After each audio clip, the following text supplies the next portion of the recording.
ഷജാത്താ എന്താ മോനെ നിങ്ങളെ പത്തിരി ചട്ടി ഒന്ന് തരുമോ? കുഞ്ഞാക്ക ഉണ്ടാവും അടുക്കളയില്, അവിടെ പോയി വാങ്ങിക്കോ. ഇയാൾക്ക് എന്ത് ചെയ്യും റമദാൻ മാസം അടുക്കളയിൽ പണി?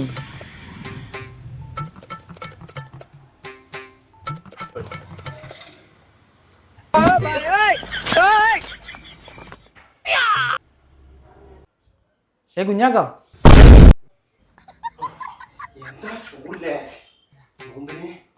നിങ്ങൾക്ക് എന്താ റമദാൻ മാസം പരിപാടി അടുക്കളയില്? ചൂടെടുത്തിട്ടേ മേൽക്കൂടെ ഭർമ്മം പറഞ്ഞതാ. വിചാരിച്ച കാര്യം ഒന്നുമില്ല. അതിന് ഞാനൊന്നും വിചാരിച്ചിട്ടില്ല. ഞാനൊക്കെ വെള്ളം പാലിൽ കുൾമുറിന്നാണ്. അതാ നിങ്ങളെ മാതിരി അടുക്കളയിൽ നിന്നല്ല. ഞാനേ പത്തിരി ചട്ടി വാങ്ങാൻ വന്ന അത് തന്നാൽ ഞാൻ പോയിക്കോളാം.